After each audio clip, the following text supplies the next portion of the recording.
Bebin George Jayaseelan டைரக்ஷன்ல ரூபா கொடுவாயூர், நரேந்திர பிரசாத், கீதா கைலாசம், சுபாஷ் ராமசாமி எல்லாம் நடிச்சு இப்போ தியேட்டர்ஸ்ல ரன் ஆயிட்டு இருக்க ஹாரர் த்ரில்லர் தான் யமகாதகி. பல பேய் கதைகள்ல இருக்கிற மாதிரி இந்த கதையிலையும் ஒரு வீட்டுல ஒரு திறக்கப்படாத கதவு இருக்கு.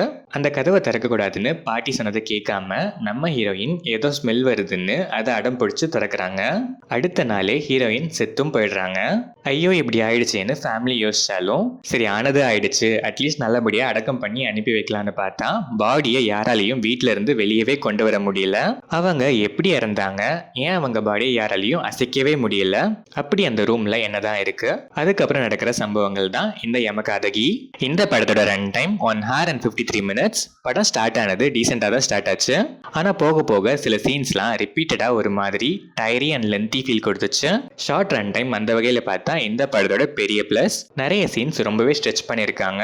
டுவர்ட்ஸ் கிளைமேக்ஸ் ஆல்ரெடி நிறைய பார்த்திருந்தாலும் டிஃப்ரெண்டா போர்ட்ரே பண்ணி அதுவும் எமோஷனலா நல்லாவே கனெக்ட் ஆகி என்கேஜிங்காவே இருந்துச்சு. கிளைமேக்ஸ் ஹார்ட் ஹிட்டிங்காவே இருந்துச்சு. ரூபா கொடுவாயூர் இம்பாக்ட்ஃபுல் ரோல், நீட்டா பெர்ஃபார்மும் பண்ணிருக்காங்க. நரேந்திர பிரசாத் ஷார்ட் ஸ்பேன் வந்தாலும் ஸ்டோரியில இம்பார்ட்டன்ட் ஆஸ்பெக்டா வராரு. எமோஷனலா நல்லாவே பெர்ஃபார்மும் பண்ணிருக்காரு. கீதா கைலாசம், சுபாஷ் ராமசாமி எல்லாம் டீசெண்டா பெர்ஃபார்ம் பண்ணிருக்காங்க. அதர் ஆர்டிஸ்ட் சில பேரோட பெர்ஃபார்மன்ஸ் ஆர்டிபிஷியலா இருந்துச்சு. அவங்கள தவிர மற்றவங்க எல்லாம் ஓரளவுக்கு டீசெண்டாவே பெர்ஃபார்ம் பண்ணிருக்காங்க. சினிமாட்டோகிராஃபி டீசெண்டாவே இருந்துச்சு. எடிட்டிங்ல எல்லாம் நிறையவே ட்ரிம் பண்ணிருக்கலாம். பேக்ரவுண்ட் ஸ்கோர் ஓகேஸ்ட் டீசென்ட் ரேஞ்சில் இருந்துச்சு.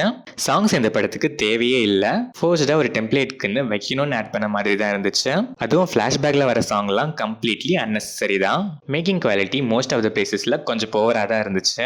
ஓவராலா பார்த்தா ஆல்ரெடி நம்ம பார்த்து பழகின ஸ்டோரினாலும் டிஃப்ரெண்டாவே பிரசன்ட் பண்ணிருக்காங்க. கிளைமேக்ஸ்ல எமோஷனலா நல்லாவே கனெக்டுமே ஆச்சு. ஆனா சீரியல் ஆன்டிஸ் புரளி பேசுற கைண்ட் ஆஃப் சீன்ஸ் தான் பாதி படத்துல இருக்கு. அது ஒரு பாயிண்ட்டுக்கு மேல அன்எக்ஸைட்டிங்கா தான் இருந்துச்சு.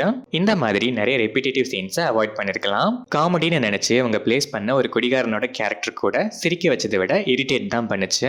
ஷார்ட் ரன் டைம் தான், பட் சில ஸ்ட்ரெச்சஸ்லாம் அவாய்ட் பண்ணி இன்னுமே ஷார்ட்டா பண்ணிருக்கலாம் தான் நான் ஃபீல் பண்ணேன். ஸ்டில் ஒரு மச் நீடடான மெசேஜை டிஃப்ரெண்டா ட்ரை பண்ணி அதை முடிஞ்ச அளவுக்கு பெஸ்டா கனெக்ட் பண்ண ட்ரை பண்ணிருக்க ஒரு அபோவ் ஆவரேஜான ஹாரர் த்ரில்லர் தான் இந்த யமகாதகி. டைம் பாஸ்க்கு பாதி டைம் லாகியாவே போனாலும் பரவாயில்ல, நான் பார்க்குறேன்னு இருக்க ஆடியன்ஸ் இந்த டிஃப்ரெண்ட் வே ஆஃப் போர்ட்ரேலுக்காகவே ஒன்ஸ் இந்த யமகாதகியை மீட் பண்ண ட்ரை பண்ணி பார்க்கலாம்.